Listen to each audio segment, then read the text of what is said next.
ದೇಶದಾದ್ಯಂತ ಲೋಕಸಭೆ ಚುನಾವಣೆಯ ಸಮರ ಜೋರಾಗಿ ನಡೀತಾ ಇದೆ. ರಾಜ್ಯದಲ್ಲೂ ಕೂಡ ಲೋಕಸಭೆಯ ಚುನಾವಣಾ ಕಣ ರಣರಂಗುವಾಗಿದೆ. ಈ ನಡುವೆ ರಾಜ್ಯದಲ್ಲಿ ಮತ್ತೊಂದು ಕ್ಷೇತ್ರಕ್ಕೆ ಬೈ ಎಲೆಕ್ಷನ್ ನಡೀತಾ ಇದೆ. ರಾಜ್ಯದ ಯಾದಗಿರಿ ಜಿಲ್ಲೆಯ ಸುರಪುರ ಬೈ ಎಲೆಕ್ಷನ್ ಅಖಾಡ ಈಗ ದಿನೇ ದಿನೇ ರಂಗೇರುತ್ತಿದೆ. ಬಿಜೆಪಿ ಅಭ್ಯರ್ಥಿಯಾಗಿ ಕಣದಲ್ಲಿರುವಂತಹ ರಾಜು ಗೌಡ ಪರವಾಗಿ ಕ್ಷೇತ್ರದ ಮತದಾರರ ಅಭಿಪ್ರಾಯ ಇದೀಗ ದೊಡ್ಡ ಮಟ್ಟದಲ್ಲಿ ವ್ಯಕ್ತವಾಗ್ತಾ ಇದೆ. ಸದ್ಯ ಇದೇ ಸುರಪುರ ಅಖಾಡದಲ್ಲಿ ನಮ್ಮ ರಾಜ್ ನ್ಯೂಸ್ನ ವರದಿಗಾರ ಫಾರೂಕ್ ನಡೆಸಿದಂತ ಜನಮತ ಅಭಿಪ್ರಾಯದಲ್ಲಿ ಅಲ್ಲಿನ ಮತದಾರ ಪ್ರಭುಗಳು ತಮ್ಮ ನೆಚ್ಚಿನ ನಾಯಕನ ಪರವಾಗಿ ಏನ್ ಮಾತನಾಡಿದ್ದಾರೆ ಅನ್ನೋದನ್ನ ನಾವು ತೋರಿಸ್ತೀವಿ ನೋಡಿ. ನಿಮ್ಮ ಕ್ಷೇತ್ರದಲ್ಲಿ ಉಪಚುನಾವಣೆ ನಡೀತಾ ಇದೆ. ಇಲ್ಲಿ ರಾಜವರ್ಗ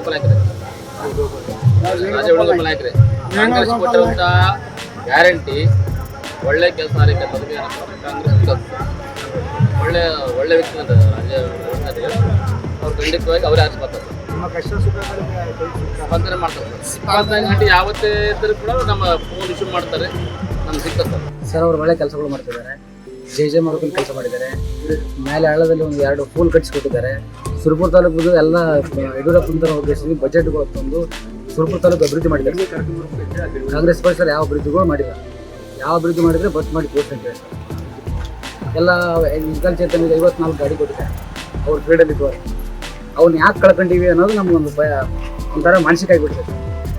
ಅವರು ಗ್ಯಾರಂಟಿಗೆ ಮಾಡೋದ್ರ ಜನ ಹಿಂಗಾಗಿ ಆಗಿದ್ದಾರೆ ಸರ್. ಈ ಸಲ ಆಗಲ್ಲ. ಗ್ಯಾರಂಟಿ ರಾಜನಾಥ್ ಗೆಲ್ತಾರೆ. ಅದು ಸುರಪುರ ತಾಲೂಕು ಅಭಿವೃದ್ಧಿ ಆಗ್ತದೆ. ಒಳ್ಳೆ ಕೆಲಸ ಮಾಡ್ತಾರೆ. ಒಳ್ಳೆ ವ್ಯಕ್ತಿ ಇದ್ದಾನೆ. ಕಾಂಗ್ರೆಸ್ ಗ್ಯಾರಂಟಿಗಳು ಆಗತ್ತೆ ಈ ಸಲ ಕಾಂಗ್ರೆಸ್ ಕೈ ಹಿಡಿಯಲ್ಲ ಸರ್. ಯಾಕಂದರೆ ಗ್ಯಾರಂಟಿದ ಜನ ಗೊತ್ತಾಗಿದೆ ಸರ್. ಇವಾಗ 2,000 ರೂಪಾಯಿ ತೊಗೊಂಡು 2,000 ರೂಪಾಯಿ ತೊಗೋತಾರೆ ಸರ್. 6,000 ರೂಪಾಯಿ ನಮ್ಮ ಖಂಡಿತ ತೊಗೊತಾರೆ. ಎಸ್ ಸ್ಕಾಲರ್ಶಿಪ್ ಇಲ್ಲ, ನಮ್ಮ ದುಡ್ಡನ್ನೇ ಕೊಡ್ತಿದ್ದಾರೆ. ಗೌರ್ಮೆಂಟ್ ಲಾಸ್ ಇದೆ ಸರ್. ಇದೆಲ್ಲ ಬಸ್ ಬಿಟ್ಟಿದ್ದಾರಲ್ಲ, ಬಸ್ ಆಯಿತು ಇದೆಲ್ಲ ಏನು 2,000 ರೂಪಾಯಿ ಕೊಡ್ತಿದ್ದಾರೆ. ರೇಷನ್ ರೊಕ್ಕ ದುಡ್ಡು ಕೊಡ್ತಾರೆ. ಎಲ್ಲಿದು ಕೊಡ್ತಾರೆ ಸರ್? ಈಗ ಬಿಲ್ಟ್ ಅಂತ ಹೆಚ್ಚಿಗೆ ಮಾಡಿ ಗವರ್ಮೆಂಟ್ ಅವ್ರಿಗೆ ಎಲ್ಲಿ ತಲುಪುತ್ತೆ? ನಮಗೆಲ್ಲ ಸಾಯ್ತು ಎಲ್ಲಿ ಆಗಿಲ್ಲ ನೋಡುತ್ತೆ. ಇಡೀ ಕರ್ನಾಟಕದ ಬಿಜೆಪಿ ಸರ್ಕಾರ ಒಳ್ಳೆ ಸರ್ಕಾರ. ಕಾಂಗ್ರೆಸ್ ಸರ್ಕಾರ ದುರಾಳಿ ಸರ್ಕಾರ. ಕಾಂಗ್ರೆಸ್ ಸರ್ಕಾರ ಒಟ್ಟೇ ಇಲ್ಲ. ಬಿಜೆಪಿ ಸರ್ಕಾರ ಒಳ್ಳೆ ಸರ್ಕಾರ. ನಮ್ಮಲ್ಲಿ ರತ್ಕೊಂಡು ಬರೋ ಸರ್. ಈಗ ಕಾಂಗ್ರೆಸ್ ಸರ್ಕಾರದಲ್ಲಿ ಗ್ಯಾರಂಟಿಗಳು ಯೋಜನೆಗಳು ಅಂತ ಹೆಣ್ಮಕ್ಳಿಗೆ 2,000 ಕೊಡ್ತಾ ಇದೀವಿ ಅಂತಾರೆ. ಡಿಪೋ ಹಾಕಿ 10 kg ಕೊಡ್ತಾ ಇದೀವಿ ಅಂತಾರೆ. ಇದ್ರ ಬಗ್ಗೆ ಹೇಳಿ ಸರ್. 2,000 ರೂಪಾಯಿ ಕೊಡೋದಂಥ ದುಡ್ಡು ಎಸ್ ಟಿ ಸ್ಕೀಮ್ ಅದು 11,000 ಕೋಟಿ. ಅದು 2,000 ಅಮೌಂಟು ಅವ್ರಿಗೆ ಕೊಡ್ತಾ ಇದ್ದಾರೆ. ಇನ್ನೊಂದು ಕಾಂಗ್ರೆಸ್ ಸರ್ಕಾರ ಏನು ಹೇಳೋದ 10 kg ಅಕ್ಕಿ ಕೊಡ್ತೀವಿ ಅಂತ ಸರ್. ಅದು ಮೋದಿ ಸರ್ಕಾರ 5 kg ಕೊಟ್ಟರು. ಅವರು ಮೋದಿ ಸರ್ಕಾರ ಕೊಟ್ಟಿದ್ದು ಕಾಂಗ್ರೆಸ್ ಕೊಟ್ಟರು. ಒಂದಕ್ಕೆ ಅಭಿವೃದ್ಧಿ ಅದ. CC ರೋಡ್ ಆಗ್ಯದ. ಇವ್ರು ಕಾಂಗ್ರೆಸ್ 2 ಫುಟ್ ನೀರು ಕೊಡ್ತೀವಿ ಇದೇ ಪೀಕಿಗೆ ಬಂದಿರ್ತಾರೆ. ಅದೇ ರಾಜಗೌಡ ಸಾಹೇಬ್ ಅವ್ರ ಪೀಳಿಗೆ ಬೆಳೆ ನಿಲ್ತೀವಿ. ಏನು ಅಭಿವೃದ್ಧಿ ಮಾಡಿದ್ರೆ ಕಾಂಗ್ರೆಸ್ ಸರ್ಕಾರ ಅಂದ್ರೆ ಒಳ್ಳೆಯ ಸರ್ಕಾರ ಸರ್. ಇದು BJP ಅಂತ ದುರಾಳಿ ಹೇಳ್ತಾರೆ. ಬರೀ ಜಗಳ ಹಚ್ಚೋದು, ಪಾರ್ಟಿ ಜಾತಿ ಜಗಳ. ಅದ್ರ ಬಿಟ್ಟು ಮತ್ತೆ ಅಭಿವೃದ್ಧಿ ಏನಿಲ್ಲ ಇವರು. ಮತ್ತು ಸೆಂಟ್ರಲ್ದಾಗ ಅದನ್ನು ಮಾಡಿ ಇದನ್ನು ಮಾಡಿ ಏನು ಮಾಡಿದೆ? ಏನಿಲ್ಲ. ಬರೀ ಸುಮ್ಮನೆ ಇದು ಮಾಡಿದೆ. ಸಿಟಿ ಬೆಳೆಸಾರ ಅವರು, ಹಳ್ಳಿ ಬೆಳೆಸಾರಲ್ಲ. ಮತ್ತು ನಮ್ಮ ರಾಜ ವೆಂಕಟಪ್ಪ ನಾಯ್ಕ ಅಂತಂದ್ರೆ ಭಾರಿ ಮನುಷ್ಯರು ಸರ್. ಅವರು ಕೊಟ್ಟು ಮತ್ತು ಅದು ಇಟ್ಟು ಗುರಿ ತಪ್ಪಲ್ಲ. ಆ ನಮ್ಮನ್ನ ನಾವು ಮಾಡ್ತಿರ್ತೀನ ಮಾಡಲ್ಲ ಮಾಡ್ತಿರ್ತಲ್ಲ. ಅವರು ಸೇರಿ ಕೊರ್ಲಾಕ ಆರೋಪ ಮಾಡ್ತಾರೆ ಸರ್. ಅದ್ರ ನೀರಿನ ನಂತರ ನೀರಿಗೆ ಹೋರಾಟ ಮಾಡಿದವನೇ ವೆಂಕಟಪ್ಪ ನಾಯ್ಕ. ರಾಜಗೌಡ ಒಂದಿನ ಹೋಗಿಲ್ಲ ನೀವು. ಮೊದಲು ಕಾಂಗ್ರೆಸ್ ಅಪ್ಪಟ್ಟ ಅಭಿಮಾನಿಸರು. ಈಗ ಯಾಕೆ ಬಂದಿದ್ರು ಅಂದ್ರೆ ದೌರ್ಜನ್ಯ ನಡೆದಿದೆ. ಕಕ್ಕೇರೆ ಪಟ್ಟಣದಲ್ಲಿ ಏನಾಗ್ಲಿ, ಮೊನ್ನೆ ಒಂದು ಹುಬ್ಳಿಯಲ್ಲಿ ಒಂದು ಯುವತಿ ಮೇಲೆ ಕೊಲೆ ಹತ್ಯೆ ಆಯ್ತು, ಮರ್ಡರ್ ಆಯ್ತು. ಅದಕ್ಕೆ ಕಾಂಗ್ರೆಸ್ ಅವರು ಏನು ಸ್ಪಂದಿಸಿದ್ರು?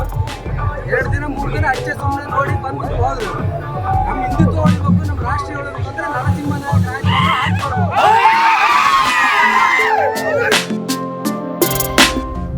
ಈಗಾಗಲೇ ಸುರಪುರ ಕ್ಷೇತ್ರದ ಮನೆ ಮಗನಾಗಿ ಜನರ ಮಾತಾಗಿರುವಂತ ರಾಜು ಗೌಡ ಮುಂದಿನ ಬಾರಿ ಆಯ್ಕೆಯಾಗಿ MLA ಆದ್ರೆ ಆ ಕ್ಷೇತ್ರದ ಬಗ್ಗೆ ಏನೆಲ್ಲ ಕನಸು ಹೊತ್ತಿದ್ದಾರೆ ಅನ್ನೋ ಮಾಹಿತಿ ಇದೀಗ ನಿಮ್ಮ ರಾಜ್ ನ್ಯೂಸ್ ನಲ್ಲಿ. ಸಮಸ್ಯೆಗಳು ಮುಂದಿಟ್ಟರೆ ನಾವು ಚುನಾವಣೆ ಹೊರಟಿದೆ. ಯಶಸ್ವಿ ಆಗ್ತಂತ ಸಂಪೂರ್ಣ ನಮ್ಮ ವಿಶ್ವಾಸ. ನಾನು ಏನು ಮತ ಅಂತರ ಹೇಳಂಗಿಲ್ಲ. 4ನೇ ತಾರೀಕಿಗೆ ಗೊತ್ತಾಗ್ತದೆ. ಯಾಕಂತಂದ್ರೆ ಇವತ್ತು ಜನರು ಎಲ್ಲರೂ ಬಹಳ ಒಳ್ಳೆ ರೀತಿಯಿಂದ ಕೆಲಸ ಮಾಡ್ತಿರೋದನ್ನ ನೋಡಿ ಖುಷಿ ಆಗ್ತದೆ.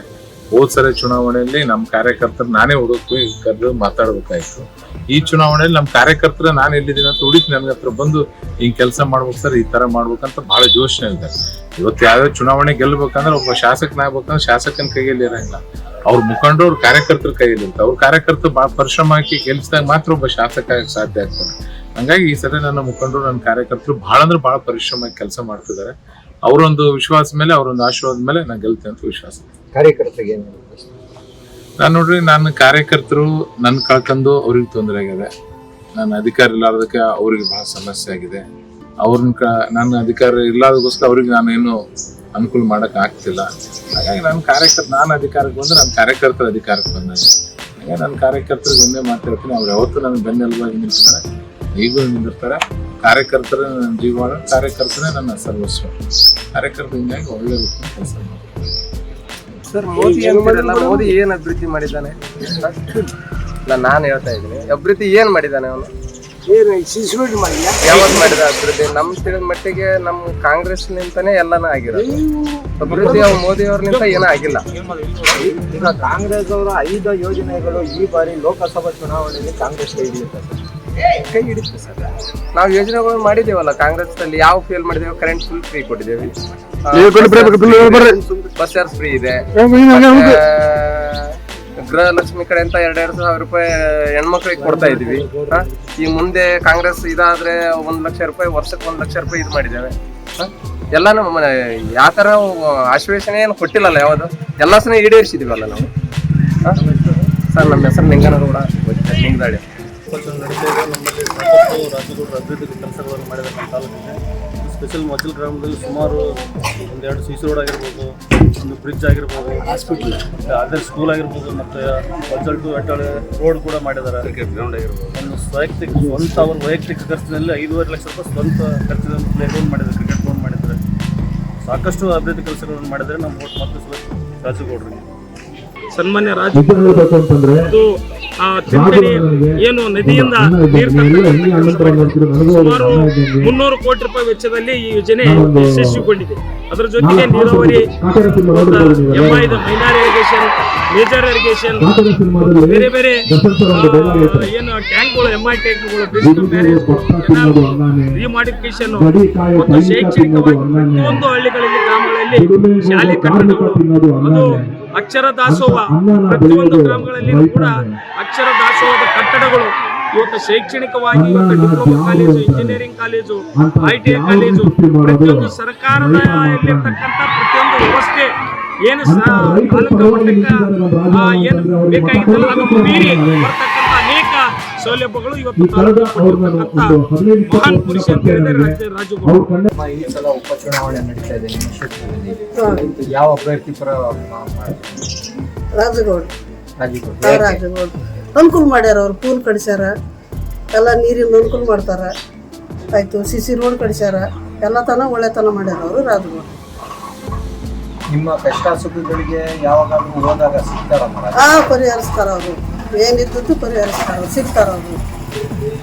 ಈಗ ಕಾಂಗ್ರೆಸ್ ಅವರು ಅಕ್ಕಿ ಫ್ರೀ ಕೊಟ್ಟವ್ರೆ, ಕರೆಂಟ್ ಫ್ರೀ ಕೊಟ್ಟವ್ರೆ, 2,000 ರೂಪಾಯಿ ಮಹಿಳೆಯರಿಗೆ ಕೊಡ್ತಾವ್ರೆ, ಬಸ್ ಫ್ರೀ ಕೊಟ್ಟವ್ರೆ. ಅವ್ರೇನು ನಮ್ಗ ತಗೊಂಡು ನಮ್ಗ ಕಾಸು ಬಡಿತಾರೆ ಅವರು. ಅವ್ರೇನು ಫ್ರೀ ಕೊಟ್ಟಾರೆ? ಅವರು ಎಲ್ಲ ಒಟ್ಟು ಟ್ಯಾಕ್ಸ್ ಅದು ಎಲ್ಲ ತೊಗೊಂತಾರೆ ನಮ್ಗೆ ಮಾಡ್ತಾರೆ ಅವರು. ಕರೆಂಟ್ ಬಿಲ್ ಹೆಚ್ಚಿಗೆ ಮಾಡ್ಯಾರ, ಆಮೇಲೆ ಎಲ್ಲನೂ ಮತ್ತು ಎಲೆಕ್ಟ್ರಿಕ್ ಬಿಲ್ಲಿಂದ ಹೆಚ್ಚು ಮಾಡ್ಯಾರ ಅವರು. ನಮ್ಗೆ ಮಾಡ್ತಾರೆ ಅವರು, ಏನು ಹೆಚ್ಚು ಮಾಡಿಲ್ಲ ಅವರು. ಅನಿವಾರ್ಯ ಕಾರಣದಿಂದ ನಾವೇನು ಮೊನ್ನೆ 2013 ಸೋತಿವಿ. ನಾವು ರಾಜಕೀಯ ಬಯಸ್ತಾ ಇರಲಿಲ್ಲ. ಅನಿವಾರ್ಯವಾಗಿ ನಮ್ಮ ಸಾಬರು ನಾವೇನು ಮಾಡ್ತೀವಿ. ಉಪಚುನಾವಣೆಯಲ್ಲಿ ನಾವು ರಾಜಗೌಡರ ಗೆಲ್ಸಿ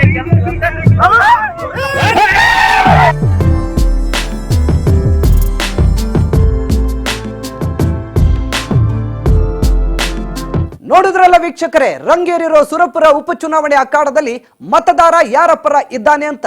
ಇದಾಗಿತ್ತು ಇದುವರೆಗಿನ ಪ್ರಮುಖ ಸುದ್ದಿ.